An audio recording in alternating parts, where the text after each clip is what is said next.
Ili usipitwe na matukio mbalimbali na uwe wa kwanza kutazama video zetu, tafadhali bonyeza neno subscribe hapo chini ya video hii, kisha bonyeza alama ya kengele itakayotokea. Asante.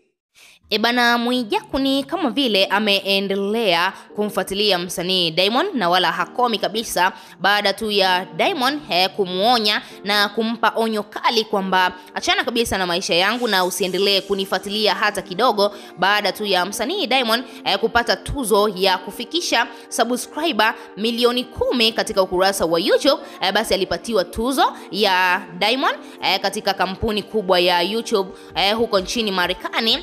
Baadaye Mwijaku aliibuka kwenye mitandao ya kijamii na kuanza kumzungumzia msanii Diamond vibaya na kudai kwamba msanii Diamond hiyo tuzo amejiandalia yeye mwenyewe na kutengeneza mazingira ya kuipokea ili mradi tu aonekane ni msanii mkubwa ambaye ameweza kupata hiyo tuzo ya Diamond ambayo ameipata. Sasa Mwijaku alikuwa anazungumza na kudai kwamba wasanii wengi wakubwa wa Nigeria wameweza kufikisha subscriber milioni 10 lakini hawajapatiwa hiyo tuzo. Akadai kwamba msanii Diamond amejitengenezea tu hiyo tuzo na kuamua kutengeneza mazingira ya kuipokea ili mradi tu aweze kupata sifa kwenye mitandao ya kijamii. Na baadaye Diamond alimuonya Mwijaku na kumwambia kwamba aachane kabisa na maisha yake na akiendelea basi atamfanyia kitu kibaya ambacho Mwijaku atashindwa kabisa kuelewa kwamba Diamond ni binadamu au ni mtu wa namna gani. Sasa Mwijaku ni kama vile hakomi, ameendelea kuzungumzia siku ya leo katika kipindi cha Crown FM kuhusiana na msanii Diamond bana kuchukua nyota ya Juksi.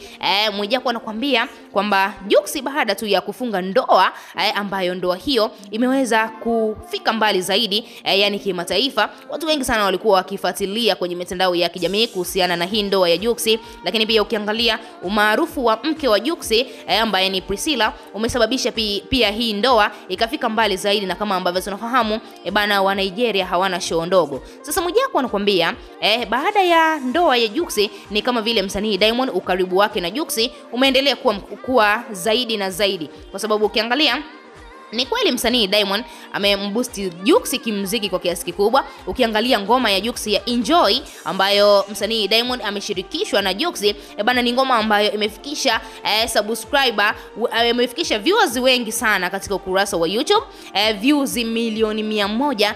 Sio jambo la mchezo, na Juksi hajawahi kabisa kufikisha views wengi sana hivyo katika ukurasa wa YouTube. Lakini pia ukiangalia ngoma ya Ololufemi ambayo amemshirikisha pia msanii Diamond bana ni ngoma ambayo imefika mbali zaidi, na ni ngoma ambayo msanii Diamond amemboost Juksi kwa kiasi kikubwa sana ambacho watu wengi wakawa wanadai kwamba msanii Diamond ndiye ambaye anamsaidia Juksi na wala sio Juksi amemsaidia msanii Diamond Platnumz. Sasa Mwijaku yeye ametafsiri tofauti kabisa na kudai kwamba msanii Diamond anatembelea upepo wa Juksi kwa sababu Juksi tayari amekwisha fahamika kimataifa. Na ukiangalia hata show kubwa ambayo Diamond aliifanya tarehe 13 ya mwezi wa 6 bana huko London ni show ambayo alimshirikisha pia Juksi na walienda na Juksi, na ukiangalia katika jukwaa bana Diamond alimkaribisha Juksi na wakaimba pamoja ngoma yao ya Enjoy na ngoma yao ya Ololufemi, na watu waliitika kweli kweli. Watu wa London wanaonekana ni kwa namna gani wanamfuatilia msanii Diamond, na ngoma zote ambazo ameimba na Juksi au Juksi amemshirikisha Diamond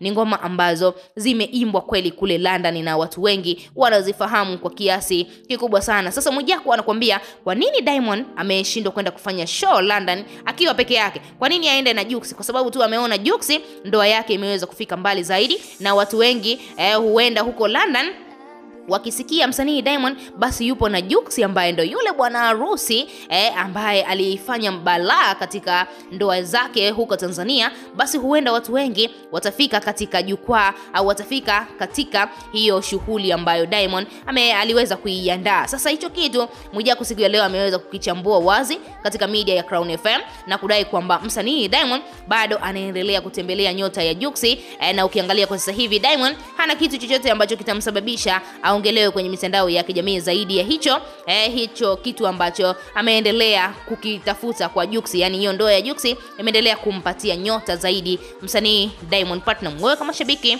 unalipi la kuzungumza? Unafikiri Mwijaku anazungumza kitu cha ukweli au ni wivu tu umeendelea kumjaa? Tuachie maoni yako, lakini pia usisahau kusubscribe, kulike na turn on notification.